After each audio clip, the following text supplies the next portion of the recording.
In the near future, Earth is overpopulated, so countries must cut their population down by 5% every year. Some places kill the elderly or limit the annual births, but the USA kills the students with the lowest grades on a test known as the thinning. In Texas, Governor Dean is very supportive of this program, so his son Blake fails the test on purpose to teach him a lesson.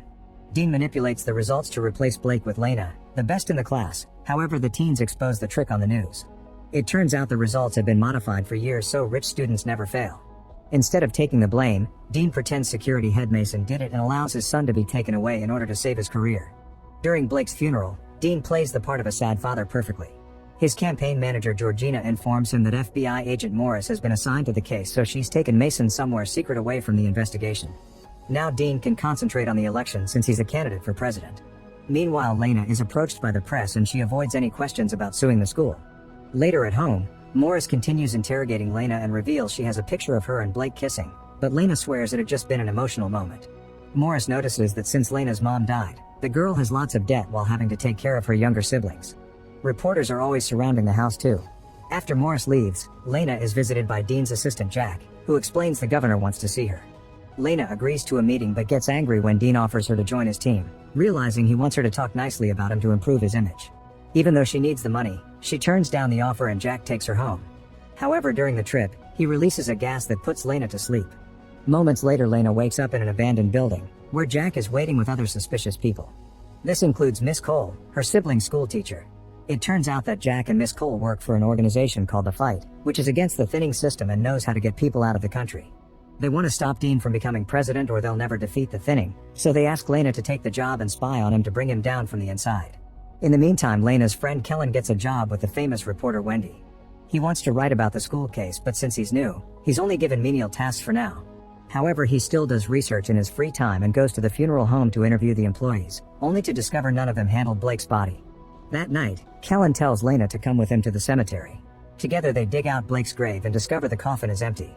It turns out all the students that failed the test aren't actually executed. They're secretly taken to an underground factory belonging to Ashuru Global and forced to work. It's all a conspiracy to get free labor. Blake's group is taken to a room with a big screen and a cheerful video explains they were chosen to help the country progress and get a second chance at life.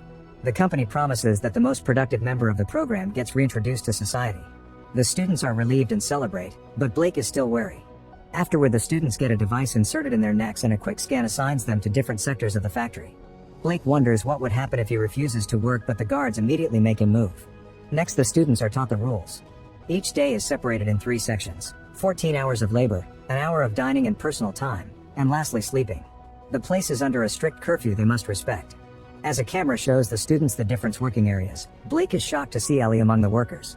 She was his girlfriend in high school until she failed the test last year.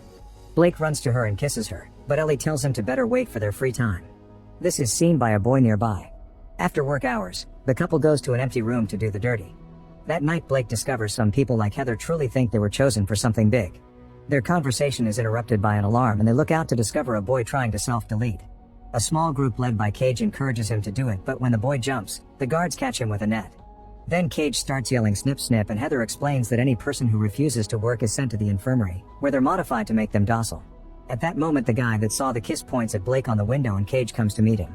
He's condescending as he explains Ellie is his now, so if Blake even looks at her, Cage will kill him. The next day at the cafeteria, Blake has to watch how Cage keeps kissing and touching Ellie, who clearly doesn't like it. Cage and his gang are known as the Worthy and were selected by the company to supervise the other workers. They're also first in line for the reintroduction. After the gang leaves the table, Blake confronts Ellie, who tells him to go away to protect him. Suddenly, Cage's thugs surround Blake and also ask him to leave, so Blake responds by fighting them. He manages to throw in some good moves, but Cage soon catches him and calls security.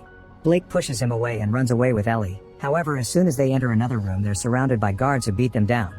To Blake's shock, the leader is Mason, who is relocated here to keep him hidden. Mason is happy to see Blake and has his revenge by breaking his leg.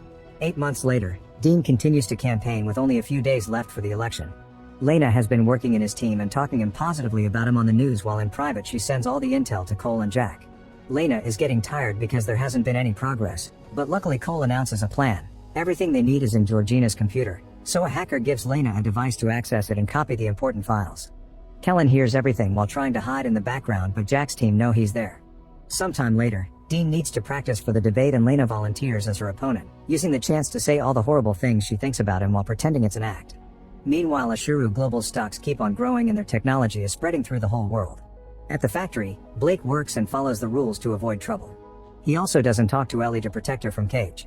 Blake's leg is still limping because every few days, Cage and his gang enter his room at night and break it again. When Blake goes to the infirmary, the doctor is suspicious and asks questions, but Blake only says he fell. Seeing another student being dragged to the alteration room for refusing to work, Blake guesses there's no reintroduction and asks the doctor for help, but she is too scared to do anything. In the meantime, Cage fights are held during recreation time. Cage is the current champion and very strong, always leaving his opponents barely alive. The guards usually don't do much, but Blake convinces them to take the latest loser to the infirmary or he'll die. When Cage sees Blake in the audience, he swears that one day they'll fight too.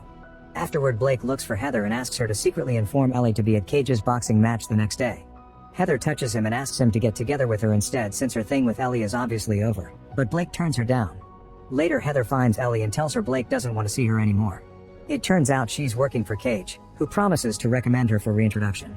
Back in town, Kellen tells Wendy about his theory as he presents his research, not mentioning he did lots of hacking for it. The tablets where they perform the thinning tests are made by Ashuru Global, and Georgina works for them. The company has doubled their production, yet they laid off half their workforce, so Georgina said they use automation. However, Kellen discovered the company is paying for machines they never received. He took a tour of the new campus and didn't find enough space for a manufacturing area full of machines.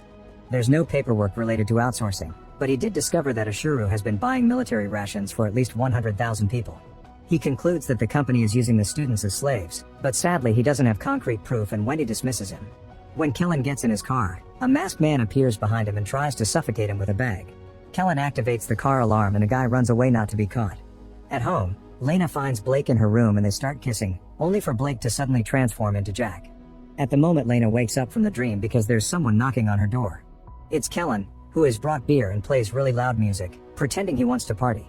But this is actually an act to cover up their meeting, and he shows Lena some notes with an explanation of what's going on, saying Ashuru is always listening. To help, Lena gives him Morris card.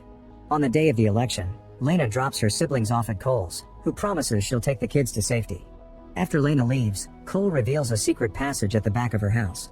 Then Lena is picked up by Jack, and during the trip he explains he joined the fight to get revenge for his sister, who failed the exam for being dyslexic. The duo makes it to Ashuru's building where Dean and his team are waiting for the results, and Lena kisses Jack for good luck. Moments later, Lena goes to the bathroom and locks it before she escapes through the window. She carefully walks on the edge of the building and makes a jump that almost makes her fall, but she holds on just in time and manages to reach the other window to enter Georgina's office. Using the hacker's device, she accesses the computer and finds all the secrets of the factory, crying when she discovers Blake is actually alive. While she transfers the files, Jack overhears Georgina say she left something in her office, so he texts Lena to warn her. Lena asks for more time and Jack lies to Georgina, telling her that Dean urgently wants to see her. When Georgina gets to Dean and discovers Jack lied, she sends her men to arrest him. At the same time, the guards are getting suspicious of Lena's delay and start breaking the lock. Luckily, Lena finishes the download and climbs back into the bathroom just in time to open the door. She sees Jack has been arrested and rushes outside to call Morris, asking for help. At the factory, Blake waits for Cage to finish his latest match and challenges him to a fight, saying he gets to be the leader if he wins. Blake surprises Cage by being a fantastic opponent that hits hard even with his wounded leg.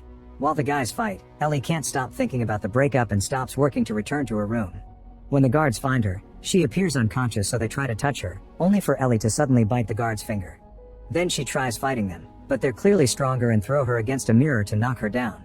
Next, they tie her to a stretcher to take her to the infirmary for modification, and they're seen by Heather, who feels guilty. Back to the fight, Blake overpowers Cage but also offers his hand to make a truce.